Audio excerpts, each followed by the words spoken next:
ఈ నెల 22వ తారీఖు నాడు అయోధ్య రామ మందిరంలో అయ్యేటి విగ్రహ ప్రాణ ప్రతిష్ఠ కార్యం మీద జోరుగా నడుస్తున్నది ముచ్చట.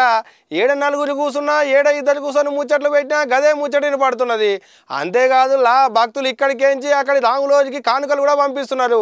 అట్ట సిద్దిపేట నుంచి వెళ్ళి సిరిసిల్ల నుంచి వెళ్ళి భక్తులు గట్టినే కానుకలు పంపించిరట. ఇక కానుకలేంది, ఎవరు పంపించిర్రు, ఏమేమి పంపించిర్రు అనేది మనం కూడా తెలుసుకోవాలి కదా. చలో తెలుసుకుని వద్దాం పారి ఒక్కపారి అట్లా పోయి. ఎప్పుడెప్పుడా అని ఎయ్యి కండ్లతోని ఎదురు చూస్తున్న అయోధ్య రామ మందిరంలో రాములోజు కొలువు తీరేతందుకు గడియలు దగ్గర పడుతున్నాయి. అయోధ్య రామయ్య దర్శనానికి యాళ్ళైనట్టే. ఇక ఈ నెల 22వ తారీఖు అంటే మళ్ళా సోమవారం నాడే గుడి ఓపెనింగ్.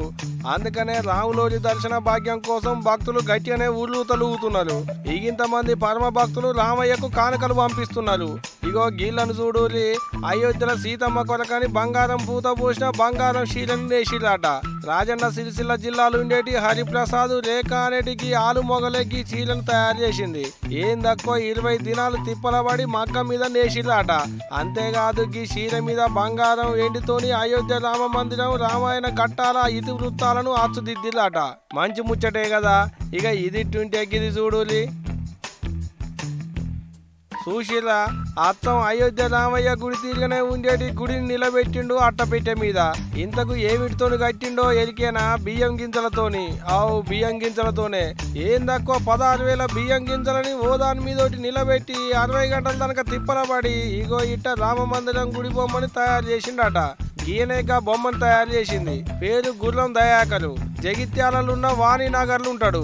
ఇట్ట చిన్న బొమ్మలు గీసుడు తయారు చేసుడు అన్నకు కొత్త ఏం కాదట. ఇంతకు మునుపు కూడా ఇటువంటి శాననే తయారు చేసిండట.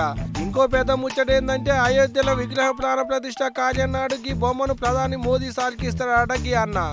చూడు అంత ముద్దుగున్నది. ఇప్పుడు గీ ముచ్చట సోషల్ మీడియాలో తిరుగుడుతోని అన్న టాలెంట్ ను మస్తు తారీఫ్ చేస్తున్నారు నెట్టనలు. ఏదన్నా గానీ ఇది కానీ రామాలయం పండుగ తోడు దేశం మొత్తంలో మస్తు సంబరంగా అవుతుంది పోండ్రి.